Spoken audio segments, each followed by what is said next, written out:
नाज़रीन तव्हांखे अपडेट कंदालूं। अहम ख़बर आहे त कराची में बिजली जो वॾो ब्रेकडाउन थी वियो आहे। हाई टेंशन लाइन ट्रिप थियण सबबि 25 ग्रिड स्टेशन्स मुतासिर थियूं आहिनि। शहर जे मुख़्तलिफ़ इलाइक़नि में बिजली जी फ़राहमी मुअतल थी वई आहे। तव्हांखे आगाह कंदालूं। अहम ख़बर आहे त कराची में बिजली जो वॾो ब्रेकडाउन थियो आहे। हाई टेंशन लाइन ट्रिप थियण सबबि 25 ग्रिड स्टेशन्स मुतासिर थियूं आहिनि। शहर जे मुख़्तलिफ़ इलाइक़नि में बिजली जी फ़राहमी मुअतल थी वई आहे। Saddar, Malir, Shah Latif town, new Karachi, Gulshan Iqbal, Gulistan Johar, Mausamiyat, Safoora, Liaquatabad, buffer zone, Shadman town में बिजली बंद आहे। North Karachi, Surjani town, FB area, Manzoor colony, DHA phase 2 ऐं ॿियनि इलाइक़नि में सख़्त गर्मी में बिजली जी बंदिश सबबि शहरी परेशान आहिनि।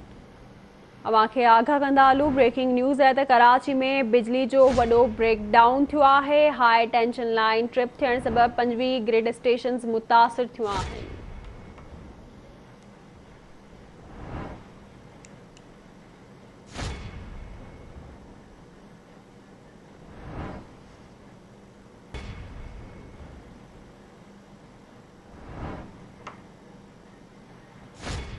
तव्हांखे आगाह कंदालूं। कराची में बिजली जो वॾो ब्रेकडाउन थियो आहे। हाई टेंशन लाइन ट्रिप थियण सबबि 25 ग्रिड स्टेशन्स मुतासिर थियूं आहिनि। शहर जे मुख़्तलिफ़ इलाइक़नि में बिजली जी फ़राहमी मुअतल थी वई आहे।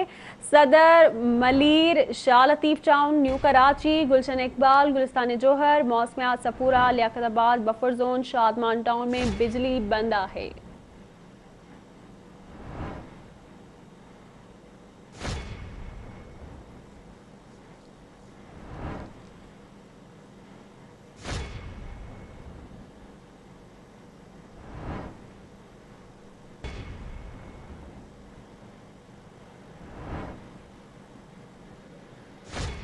इन हवाले से राब्तो कयो आहे कराची में नजीब नाइट सां। जी नजीब, कहिड़ा अपडेट्स आहिनि?